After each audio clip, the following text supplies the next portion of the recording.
Hello friends, अस्सलाम वालेकुम। कैसे हैं आप सब? उम्मीद करती हूँ आप सब खैरियत से होंगे। मैं भी ठीक हूँ अल्हम्दुलिल्लाह। फ्रेंड्स, रोज़ की तरह आज फिर एक न्यू वीडियो आपके साथ शेयर कर रही हूँ, जिसमें हमने कुरान को आसान तरीके से स्टेप बाय स्टेप पढ़ाने की कोशिश की है। फ्रेंड्स, अभी तक हमने ज़बर और ज़ेर के बारे में पढ़ा था। आज हमें उसी के एक आगे टॉपिक है पेश। पेश के बारे में हमें आज पढ़ना है।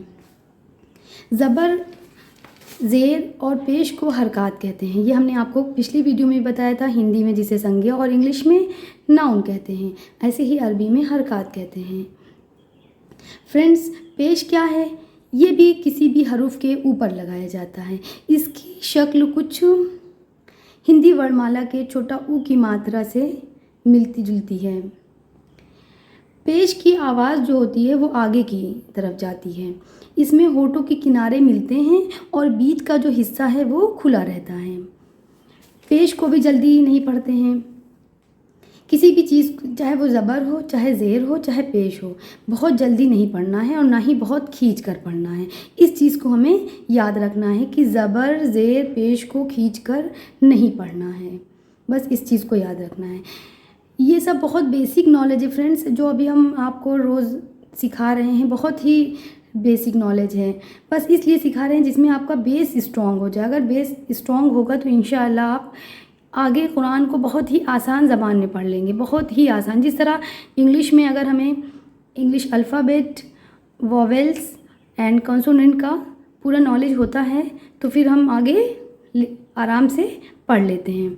इसी तरह हिंदी में अगर हमें वर्णमाला, स्वर, व्यंजन और मात्राओं का अगर अच्छे से हमें ज्ञान हो गया तो हम क्या होता है, हमें फिर हिंदी पढ़ने में बहुत ही आसान हो जाती है। इस तरह फ्रेंड्स, हम लोग भी अरबी को अच्छे से पढ़ें और समझें। आइए फ्रेंड्स, हम लोग अब वीडियो की तरफ चलते हैं। औज़ु बिल्लाहि मिनश शैतानिर रजीम, बिस्मिल्लाहिर रहमानिर रहीम। पनाह मांगता हूँ मैं अल्लाह के शैतान मरदूद से। शुरू करता हूँ अल्लाह के नाम से जो बहुत मेहरबान निहायत रहम वाला है। सबक 3, जैसे कि हमने बताया था आपको, ये अरबी में सबक, इंग्लिश में लेसन, हिंदी में पार्ट। और हमने आपको गिनती के बारे में भी बताया था, 1 से 15 तक लिखकर पिछली वीडियो में। तो ये है, इसको बोलते हैं अरबी में 3। तो सबक 3। ज़बर किसी भी हरूफ के ऊपर लगाया जाता है, ज़ेर किसी भी हरूफ के नीचे लगाया जाता है और पेश किसी भी हरूफ के ऊपर इस शक्ल में लगाया जाता है, जिसको हम क्या कहते हैं, हरकत। आज हम पढ़ेंगे कायदा नंबर 3, पेश, जिसकी शक्ल कुछ हिंदी वर्णमाला के छोटा ऊ की मात्रा में मिलती जुलती है। जैसे भी हमने इंग्लिश में लिख दिया है पेश और हिंदी में भी लिख दिया है पेश। ये हमने इसको इसलिए लिखा है जिसमें मेरे भाई बहन बहुत ही आसान ज़बान में पढ़ सकें। अलिफ पेश ऊ। फ्रेंड्स, आज फिर हमने इंग्लिश अल्फ़ाबेट और हिंदी वर्णमाला का इस्तेमाल करके एक हरूफ कंप्लीट किया है, जिसमें कि आपको पढ़ने में आसानी हो। तो ये है, इस जो अलिफ के ऊपर लगा है ये है पेश, इसको कहते हैं पेश। तो अलिफ पेश ऊ, बे पेश बू, ते पेश तू, से पेश सू, जीम पेश जू, हे पेश हू, खे पेश खू, दाल पेश दू, जाल पेश जू, रे पेश रू, जे पेश जू, छोटी सीन पेश सू, इसको सू कहेंगे।